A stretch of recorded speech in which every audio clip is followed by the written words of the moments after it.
وَلَقَدْ يَسَّرْنَا الْقُرْآنَ لِلذِّكْرِ فَهَلْ مِن مُّدَّكِرٍ۔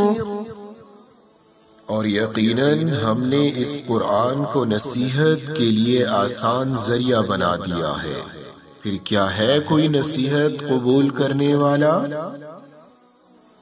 السلام علیکم، امید ہے آپ لوگ خیریت سے ہوں گے۔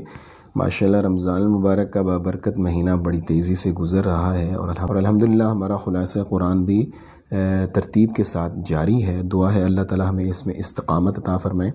آج ہم انشاءاللہ 7ویں پارے کا خلاصہ پڑھیں گے۔ اس پارے کے اندر 2 حصے بیان کیے گئے ہیں۔ نمبر 1 سورۃ مائدہ کا بقیہ حصہ اور سورۃ انعام کا ابتدائی حصہ۔ پہلا حصہ سورۃ مائدہ کے بقیہ حصے میں 3 باتیں ہیں۔ حبشہ کے نصارہ کی تعریف ہے، نمبر 2 حلال و حرام کے چند مسائل ہیں، نمبر 3 قیامت اور حضرت عیسیٰ علیہ السلام کا تذکرہ ہے۔ نمبر 1 حبشہ کے نصارہ کی تعریف۔ جب ان کے سامنے قرآن کی تلاوت کی جاتی تو وہ اسے سن کر ان کی آنکھوں میں آنسو آ جاتے۔ اسی طرح حلال و حرام کے یہاں پہ چند مسائل ڈسکس کیے گئے ہیں۔ ہر چیز خود سے حلال و حرام نہیں کرنی چاہیے۔ اسی طرح کچھ یہاں پہ قسموں کے بارے میں ہے۔ قسمیں 3 طرح کی ہوتی ہیں، یمین غموس، یمین لغو اور یمین منعقدہ۔ جو پہلی 2 طرح کی قسمیں ہیں ان پر تو کفارہ نہیں ہے۔ ایک ہے یمین لغو، ہم بات بات پہ قسم اٹھاتے ہیں، قسم سے آج کھانا کھایا بہت ہی مزہ آیا، تو یہ نہ تو اس پہ کفارہ ہے نہ تو اس پہ گناہ ہے، لیکن بری بات ہے۔ دوسری قسم ہوتی ہے یمین غموس، جھوٹی قسم اٹھانا۔ جب اب کسی سے پوچھتے ہیں کہ آپ نے نماز پڑھ لی تو کہتا ہے قسم سے میں نے نماز پڑھ لی، تو اس پہ کفارہ تو نہیں ہے لیکن گناہ ہے۔ اور یمین منعقدہ، اس پر کفارہ ہے، گناہ بھی ہے اگر آپ وہ پوری نہ کریں۔ وہ ہوتا ہے مستقبل کے بارے میں کوئی قسم اٹھانا، اگر میں پاس ہو گیا تو انشاءاللہ میں اتنے لوگوں کو کھانا کھلاؤں گا۔ اگر آپ نے قسم پوری نہیں کی، پھر آپ نے 10 مسکینوں کو 2 وقت کا کھانا کھلانا ہے یا انہیں کپڑے پہنانے ہیں یا کسی غلام کو آزاد کرنا ہے، اگر آپ یہ تینوں باتیں نہیں کر سکتے پھر آپ نے 3 دن روزے رکھنے ہیں۔ اسی طرح یہاں پہ شراب، جوا، بت پرستی اور پانسا یہ حرام ہے، ان کے بارے میں یہاں پہ ڈسکس کیا گیا ہے۔ اس کے علاوہ یہاں پہ ازلام، زمانہ جاہلیت میں کفار نے 3 طرح کے تیر بنائے ہوئے تھے، 3 تیر بنائے ہوئے تھے۔ ان میں سے ایک پر لکھا ہوا تھا ہاں، دوسرے پر لکھا ہوا تھا نہیں، اور تیسرا خالی تھا۔ وہ لوگ ان تیروں کی بہت تعظیم کرتے تھے اور تیر کاہنوں کے پاس ہوتے تھے یا خانہ کعبہ میں قریش کفار کے پاس، جو کفار تھے وہاں کے، ان کے پاس ہوتے تھے۔ جب انہیں کوئی سفر یا اہم کام درپیش ہوتا وہ ان تیروں سے پانسے ڈالتے اور جو ان پر لکھا ہوتا ان کے مطابق وہ اس پر عمل کرتے تھے۔ اسی طرح پرندوں سے، وحشی جانوروں سے برا شگن لیتے تھے، کتابوں سے فال نکالتے تھے، وہ بھی اسی میں داخل ہے کہ یہ انہوں نے اپنی طرف سے بنایا ہوا تھا، اسلام میں اس کی کوئی حقیقت نہیں ہے۔ حالت احرام میں محرم کن چیزوں کا شکار کر سکتا ہے؟ خشکی کا شکار تو بالکل نہیں کر سکتا، اور تری کا شکار اس میں بھی اختلاف ہے، لیکن جمہور کے نزدیک تری کا شکار کر سکتا ہے، جس طرح مچھلی وغیرہ۔ اس طرح حرم میں داخل ہونے والے امن میں ہیں، اس کے بارے میں بتایا گیا۔ اور 4 قسم کے جانور مشرکین نے اپنے اوپر حرام کر رکھے تھے، سائبہ، بحیرہ، وسیلہ اور حام۔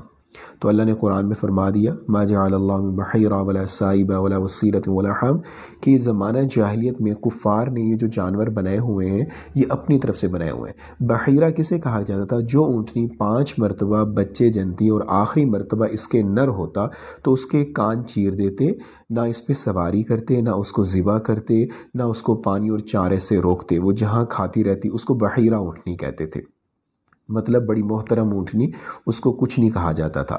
اور اسی طرح جب سفر سے درپیش ہوتا یا کوئی بیمار ہوتا تو یہ نظر کرتے تھے، یہ منت مانتے تھے، اگر میں سفر میں بخیریت واپس آ گیا یا تندرست ہو جاؤں تو میری اونٹنی سائبہ ہے، مطلب وہ بھی اس اونٹنی سے نفع اٹھانا بحیرہ کی طرح حرام جانتے تھے، اس اونٹنی کو آزاد چھوڑ دیتے۔ اور اسی طرح اگر بکری 7 مرتبہ بچے جنتی اور اگر 7واں بچہ نر ہوتا تو اس کو مرد کھاتے، اور اگر مادہ ہوتی تو بکریوں میں چھوڑ دیتے۔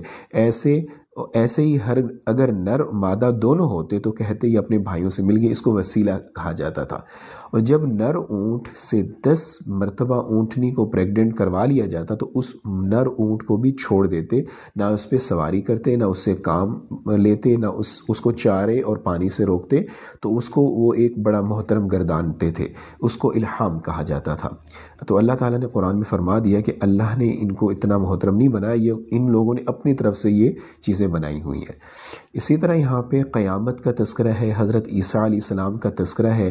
قیامت کے دن حضرات انبیاء علیہ السلام سے جب پوچھا جائے گا کہ جب تم نے ہمارا پیغام پہنچایا تو تمہیں کیا جواب دیا گیا، اسی سوال جواب کے تناظر میں حضرت عیسیٰ علیہ السلام پر اللہ تعالیٰ اپنے احسانات گنوائیں گے کہ ان احسانات میں مائدہ والا قصہ بھی ہے کہ حواریوں نے حضرت عیسیٰ علیہ السلام سے کہا تھا کہ اللہ تعالیٰ سے آپ کہیں کہ ہمارے اوپر ایسا دسترخوان اتارے جس میں کھانے پینے کی ساری چیزیں اور آسمانی نعمتیں ہوں۔ چنانچہ دسترخوان اتارا گیا۔ اللہ تعالیٰ نے ان احسانات کو گنوا کر حضرت عیسیٰ سے پوچھا کیا تم نے ان سے کہا تھا کہ تجھے اور تیری ماں کو معبود مانے؟ تو حضرت عیسیٰ السلام عرض کریں گے یا اللہ آپ پاک ہیں، میں نے تو ان سے تیری عبادت کا کہا تھا۔ تو اسی طرح حضرت عیسیٰ السلام جواب دیں گے۔ اسی طرح یہاں پہ دوسرا حصہ ہے سورۃ انعام کا۔ سورہ انعام کے ابتدائی حصے میں اللہ نے 3 باتیں ہمیں بتلائی ہیں۔ نمبر 1 توحید، نمبر 2 رسالت، اور نمبر 3 قیامت کا کچھ تذکرہ ہے۔ نمبر 1 توحید، اس صورت میں اللہ تعالیٰ کی حمد و ثنا اور عظمت کی کبریائی خوب بیان ہوئی ہے۔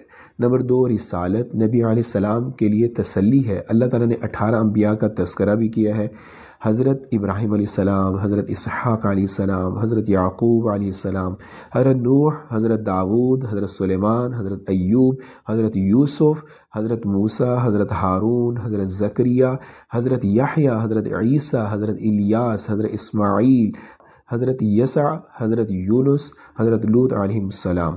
اللہ تعالیٰ نے ان سب کا تذکرہ کر کے آپ صلی اللہ علیہ وسلم کو تسلی دی ہے کہ ان پر ایسی مشکلات پیش آئیں، اگر آپ کو کچھ مشکلات آئی ہیں تو انشاءاللہ قیامت والے دن آپ کو اس کا اجر ضرور دیا جائے گا۔ اور اسی طرح نمبر 3 قیامت کا کچھ تذکرہ ہے۔ قیامت کے روز اللہ تعالیٰ تمام انسانوں کو جمع کرے گا۔ روز قیامت کسی انسان سے عذاب کا ٹلنا اس پر اللہ کی بڑی مہربانی ہوگی۔ روز قیامت مشرکین سے مطالبہ کیا جائے گا کہ کہاں ہیں تمہارے شرکا، ان سے پوچھا جائے گا۔ اس روز جہنمی تمنا کریں گے کاش انہیں دنیا میں دوبارہ لوٹا دیا جائے تاکہ وہ اللہ کی آیات کو نہ جھٹلائیں اور ایمان والے بن جائیں۔ اس صورت میں ہمیں یہ بتلایا گیا کہ دنیا کی زندگی کھیل اور مشغلہ ہے، آخرت کی زندگی ہمیشہ والی زندگی ہے، بہتر زندگی ہے آپ لوگوں کے لیے۔ آپ ہمیشہ والی زندگی کے لیے خوب محنت کریں۔ تو یہ تھا 7ویں سپارے کا خلاصہ۔ امید ہے آپ لوگوں کو بہت مزہ آیا ہوگا۔ جب آپ تراویح پڑھنے جایا کریں تو مجھے اپنی دعاؤں میں ضرور یاد رکھا کریں۔ انشاءاللہ اگلی ویڈیو میں حاضر ہوتے ہیں 8ویں سپارے کے ساتھ، تب تک کے لیے اللہ نگہبان۔